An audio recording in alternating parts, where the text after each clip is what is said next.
Welcome back to Gimme Five with Jones and Eli. Eli, who's the best movie couple of all time?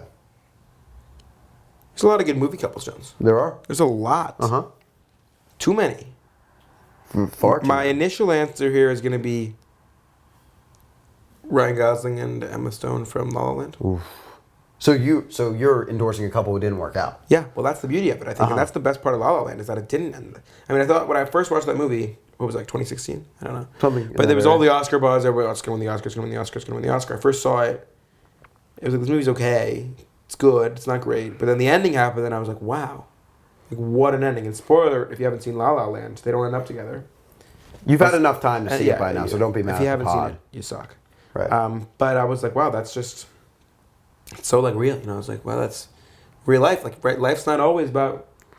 You don't always get the girl. The guy doesn't always get the girl at the end of the book, and to quote Morgan Wallen, at the end of the movie. So I thought that was just so real, and I was like, wow. But if you watch that movie, they're just such a good couple. They just love each other, happy for each other, supporting each other. They're both having careers. They're both doing stuff that was successful, and it's just like I mean, they've been in so many movies together, the two of them. Yeah, no, the and chemistry's off the charts. And they're awesome. Yeah, no, you're making me sad with this notion, but I guess the guy doesn't always get the girl at the end of the book.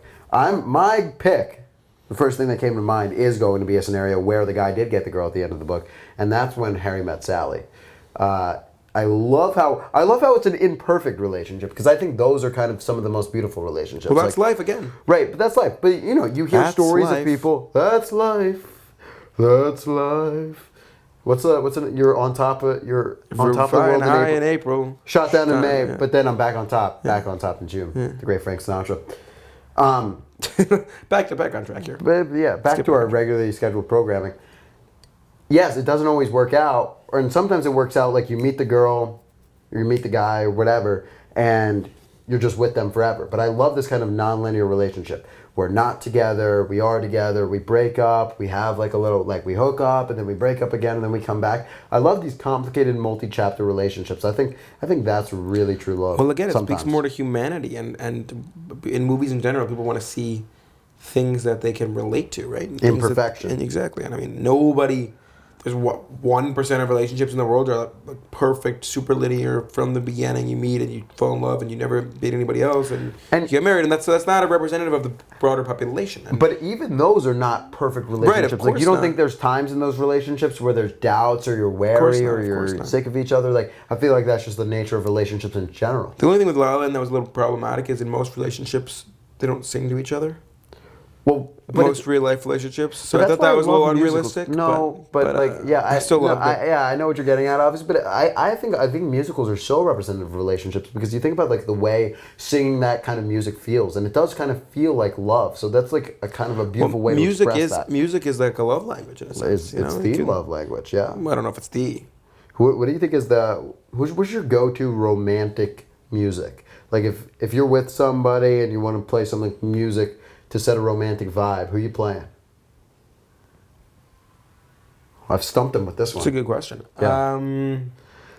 I think you can't go wrong with any sort of those like Sinatra vibe, like that kind of music. So old music. You're in the old vibes. Yeah, well, I think it's I'm more of a current very guy. Classic. Okay, if you want to go current. I play The Weeknd.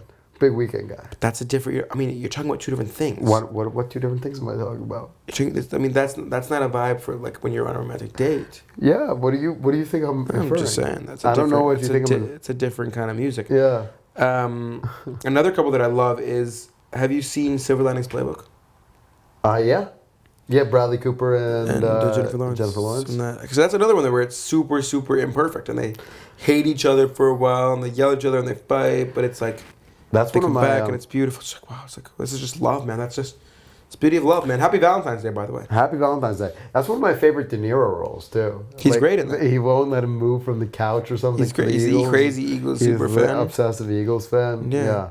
No, that's a great role for him. Yeah. No, I think the imperfect relationships always win out. Let's talk about some cartoon love. Sure. What's your go-to cartoon love? I'm a Bugs Bunny, Lola Bunny guy all day. Really? I think they're great. Have you seen the new Looney Tunes show? No. Like, it was more recent. With LeBron? No, that's Space Jam. Fuck. Yeah. Cut that out. That never happened.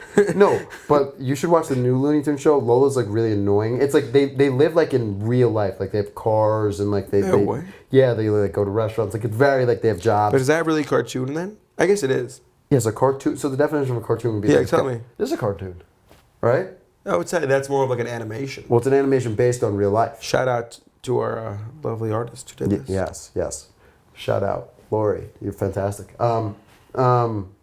But yeah, I think that would be my go-to cartoon couple. You got one? Scooby and Shaggy? Is that even a couple? I mean, I don't know. It's a platonic love. Probably. It's a brotherly love. Exactly. It's like Jones and Eli. Yeah, exactly. I would say Miss Piggy and Kermit's a good one. Mm-hmm. It's just like, again, they're so different. They're two different animals. Yep. It shouldn't work out, but it does. And you got to root for that. And that's the beautiful thing about life. For it.